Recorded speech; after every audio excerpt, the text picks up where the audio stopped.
Scouting Report is sponsored by Penn State Health, giving you the care you want, where you want it. Visit PennStateHealth.org to find a provider near you.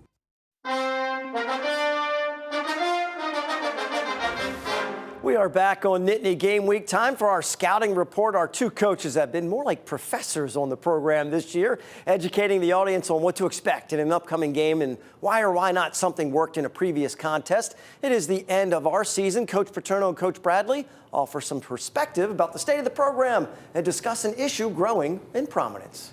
Well, thanks, Todd. We are going to talk about a little bit about the state of the program. And, you know, there's a little bit of a Chicken Little, the sky is falling mentality with some fans, and I would caution that. You're never, you know, it's always evolving. And one of the seasons we're going to talk about, Tom, is 1992. The end of that season, Penn State finished 7-5. They had the #1 recruiting class in '91, and then those guys really came back and formed the backbone. But there was a difference in leadership and a difference in approaches, coaching. So, Tom, you were part of it. Talk a little about that run for those next 2 years. I think one of the things was, Coach Paterno set the stage right after '92. We probably were back a day till we called the staff together and said, hey, we got to talk. We got some things to get done. We have a good group of people. Let's not be negative here. Let's get going. These guys can be really good, and they want to be good. So I want you guys to hold hands with them, and let's get this thing going. Yeah, and it really made a difference. And the next year they go 10-2 the first year in the Big Ten. The following year go 12-0. And even then, the next 2 years, 95, 96, 9 wins, 11 wins, and really did some things. Now, mentioning that era brings me to another off-season topic. Sandy Barber, athletic director, in her interview, talked about James Franklin's contract. And in that, she mentioned the body of work from 2016 to 2019 as being the best 4 years Penn State had in 35 to 40 years. I think one of the reasons I wanted to bring that up is I think there are a lot of football players that played in those eras that I think I heard from some, you heard from some, felt a little bit hurt that they had felt like they were a little disrespected. But when you look at some of these other stretches, there are certainly eras in the previous 20 years even that were as good as, if not better than that stretch. And that's no disrespect. It was a great run from 2016 to 2019. Yeah, it's crazy because you're right. I got all the calls coming in. Hey, what about 82 to 86? We played for 3 national championships. Now, I know it's 5 years, but they didn't care about that. They wanted to let it be known we played for 3 national championships. The guys from 77, they start going, hey, we were, 61-11 during that fan from 77 to 82, And then they get into the last one. They said, hey, the guys from the 80s are calling, hey, we were 30. What were they, 32-5 or something, in 80, 81, 82. So, everybody has the pride in their own. Yeah, and I think, the players, one of the things about it is a lot of those runs came out of seasons just like this one. So there was a great opportunity for Penn State here to do something with it. Now, talk about opportunities. In the last year, name, image, and likeness has become a thing. It's been a topic of a lot of conversation around the country. Tom, you know how difficult that's got to be for coaches these days.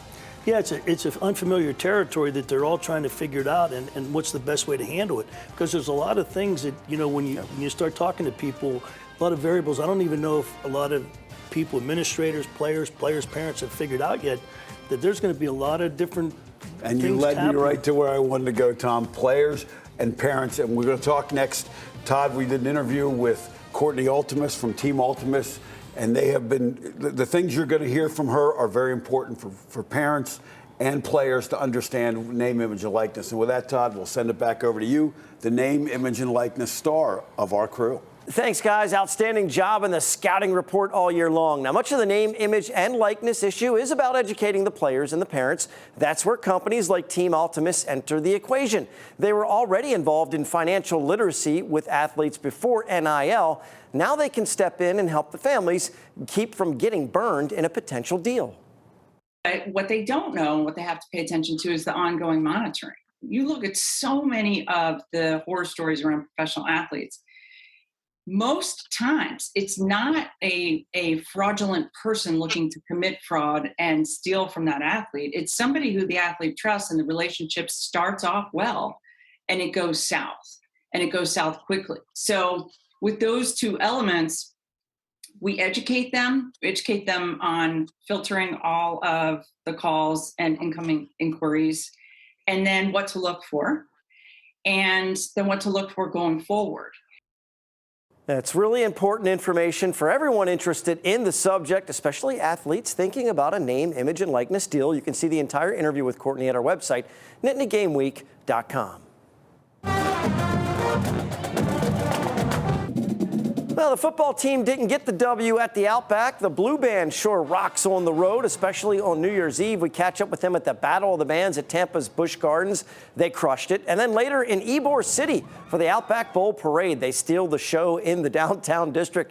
No surprise, because this group can't wait to perform. We really feed off the energy. So if we get a lot of feedback from the fans that want to see us, we're just definitely going to give it more. The music and the weather combined were more than enough reason to make the trip. The Outback Bowl, always a fun New Year's Eve destination. Time to take a break. When we come back, our Impact interview, and it's with one of the all-time greats to ever suit up in the blue and white. Linebacker Shane Conlon talks about why no one recruited him but our very own Tom Bradley. Nittany Game Week returns after this.